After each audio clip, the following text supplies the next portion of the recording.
Can you imagine if our stats could be shown if someone like wants to see it? Hello beautifuls, this is Aromie here and welcome back to the Edge of the Sky. We are here going to the base. We're trying to go to the base. These bangs are really annoying me, so please bear with me. My hair, Jesus, can you see that? It's too long, I need a haircut. I catch up to Zero in a train station. My footsteps echo through the large, almost empty area. I can see Zero standing in the middle waiting for me. I almost feel compelled to jog up to him, but seeing him just standing there makes me feel a little rebellious. I slow down my pace the tiniest bit. He made me run after him through the city so he can wait a bit. Once I finally get close enough, Zero turns away from observing me to face the man behind the counter. He shows the man something that looks like a clearance card. She's with me, new operative. The man glances at the clearance card as his eyes briefly light up with a colorful pattern. It's gone as quickly as it appeared, too quickly for me to catch anything other than a flash of orange in his eyes. The man spares me a quick glance before he nods and waves us through. As I follow Zero, who isn't running off at high speeds this time, I take the time to observe our surroundings. Oh, I almost choked on my saliva. The place looks old yet well kept. Whoever is keeping the interior design like this must really like the vintage look, though I still don't get why we're in an old-fashioned train station. And I believe I remember saying that this doesn't look like old-fashioned at all to me. I had hoped we'd be flying in there in a car, since I've never been on a flying one before. But oh well, maybe some other time. Zero starts moving towards one of the trains that just arrived, and I follow him in. This now looks like old-timey. Zero sits down on one side and I sit on the other, across from him. He merely stares at me, slowly making me feel more and more awkward. I can't take it anymore, so I turn to look around the vintage-style train. It looks so empty. Are we really the only ones on this train? When I turn back, Zero is just staring at me with no discernible expression. I decide that this might be a good time to ask a question. Let's see real quick.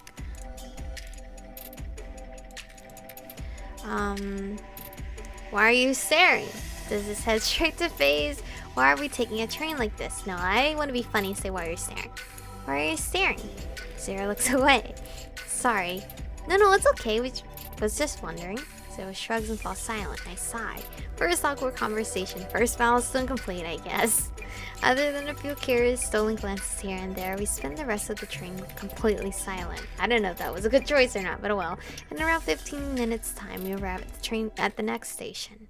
And when we head into Phase HQ itself, the moment I get a look inside, I stop in my tracks. The beautiful atrium has a light feeling to it, with so much open space and windows letting in the natural light.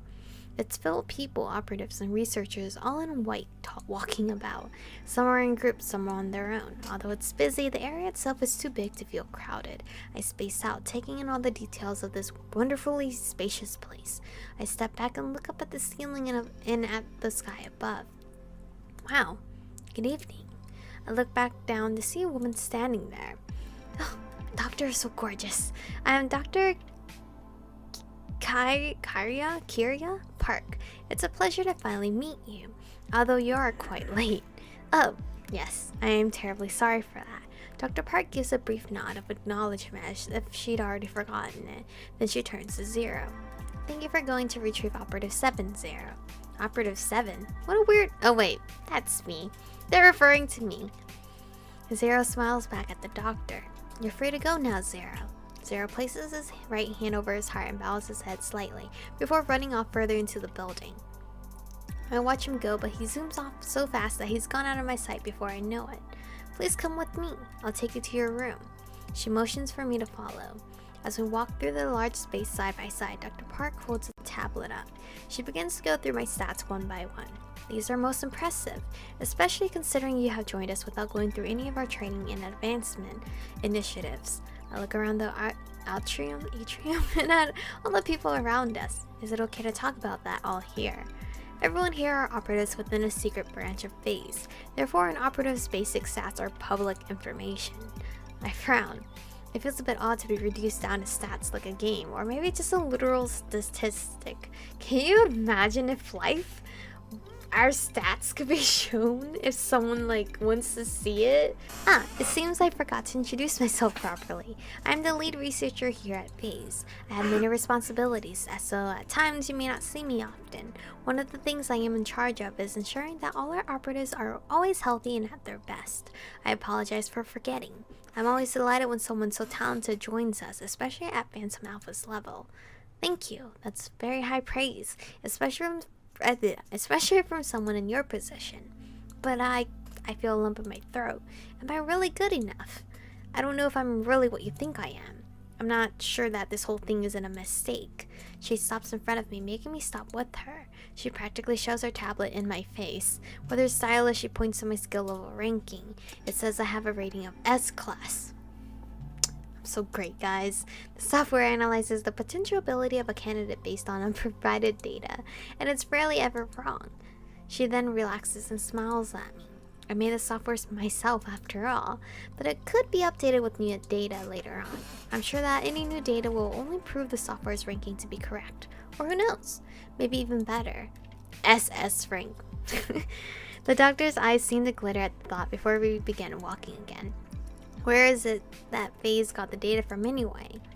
The data was collected by our operatives who came in contact with you, so that time, of course. But still, I wasn't with them very long. FaZe is a part of the government in Olympia, and naturally we have an extensive data network for all the defense of the city. The drifters were close to the city after all. You know, I'm a drifter. Wait, no, I guess it makes sense that you would, considering everything else. What do you mean? I'm used to people from cities treating me like crap if they figured that out. I see. There are many operatives from all over, Europe, Asia, Africa, every inhabited continent. I myself am from America, and besides that, I judge on merit. I don't care where someone is from. I find myself smiling at the good doctor's words, although she seems a bit stiff. Knowing this makes me feel better about her. That's how things should be, so it's nice to hear someone here share that opinion. We enter a hallway and Dr. Park stops in front of one of the doors. This is where you'll be staying from now on. If you have any questions, you should use the FaZe wall interface in the room. It's equipped with high security clearance information about FaZe. If you can't find something there, I encourage you to contact your new teammates. I find that higher mission success rates have a direct correlation with high synchronization rates. Now please excuse me, Seven. It was nice to meet you, but I have much work to do. I will be contacting you tomorrow.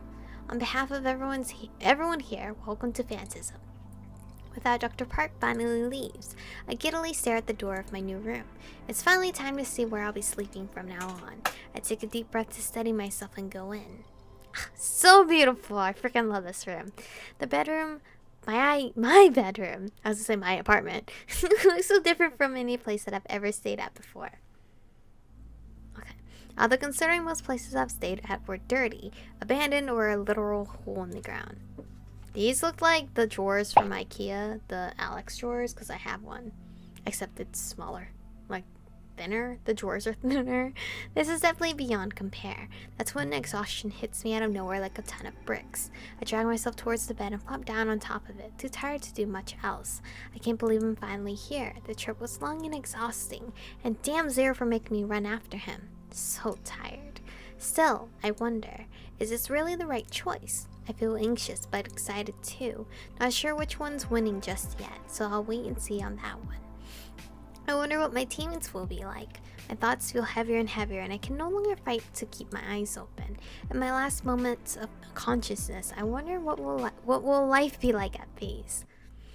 Time to explore FaZe, guys. Alright, we're going to the cafeteria because that's where our boy... Whoa! We actually just see her straight out like this? Wow, that was not like this in the demo, but this is what you look like, your character. Look at me, look at my muscles, man, goals. It looks like I still have time before dinner, but I'm exhausted from all Dr. Park's testing earlier today. I love her hair. It's very bold. I think I'll take a nap first. I change into my sleeping clothes and throw myself onto the bed, lying on my stomach. All it takes is my head hitting the soft pillow before I'm out. I groggily open my eyes, not knowing what day or month it is, much less where I am. I slowly push myself up and rub my eyes, trying to remember. Right, this is FaZe, and I took a nap. A nap? I turn around and look out the window and see the nighttime sky greet me back. I grab my phone and look at the time, 9:37 p.m. I'm so happy they put our art here, because in demo mode, we didn't have one. Crap! I overshot dinner by just a little for sure, if a little was 3 hours. Not to mention I ruined my sleep schedule after only a few days here. Good job, me! Well, I'm wide awake now. I look out at the full moon shining in the skies to try to decide what to do. I shrug. Guess I'll go eat anyway. Getting dressed, I grab my Arrow glasses. ARO, whatever. And leave my room. Let me just call it Arrow. Turning on the overlay on my Arrow, I select my destination and head off down the hallway.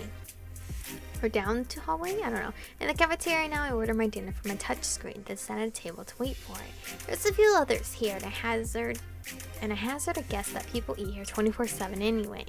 I scan the other people here carelessly, but most wear the white uniform. Well, I figured. I always freaking yawn when I record.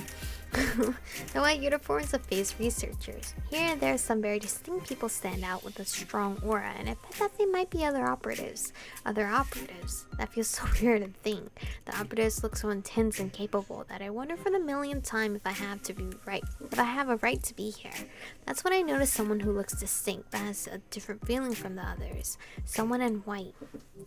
It's a boy Zero. So cute. Something about him feels naturally more innocent than the others. Thinking back, he felt different from all the Phantom Alpha team that I met so far. I find myself curious about why that is and tilt my head. Maybe I should go over and talk to him. Would that be weird? I'm contemplating this when he gets up. He takes his tray to the trash can, empties it, and leaves the cafeteria. Damn, should have moved faster. Order number 106. I sigh and stand up to get my food. Maybe next time. Or Dr. Park said I should get to know all my teammates. Maybe I can find him after dinner. With that thought, I walk over to retrieve my food and finally eat. After dinner, I'm back to wandering the corridors again. This time, my destination is set on Zero's location, which is only marked as relaxation area. I'm not sure why I'm able to see it, but I noticed it blinking nearby when I brought up my map. It looks like he's outside. Wonder when he'd be outside at night. Maybe he can't sleep. As I ponder these things, I move through the seemingly endless corridors. Although I'd been trying to ignore it for some time, my heart yearns to see something other than these white walls. No, you're a phase operative now. Gotta think like a city dweller. You're the one who chose to stop drifting after all. My heart doesn't seem to care though, and it continues to argue with my mind until I reach my destination. Still really stinking pretty out here. I'm surprised when I open the glass doors to what appears to be a rooftop area with gardens, or several in fact. The light from inside shines through the glass, not grass, giving off a gentle glow in the darkness of night. I easily spot Zero's white jacket against the dark backdrop in the distance. He's sitting on one of the benches with his hands in his pockets, his posture relaxed. I feel uneasy when I suddenly wonder if it's okay to just go talk to him like this. I mean, maybe he wanted to be alone. Remembering Dr. Park's words, though, gives me strength.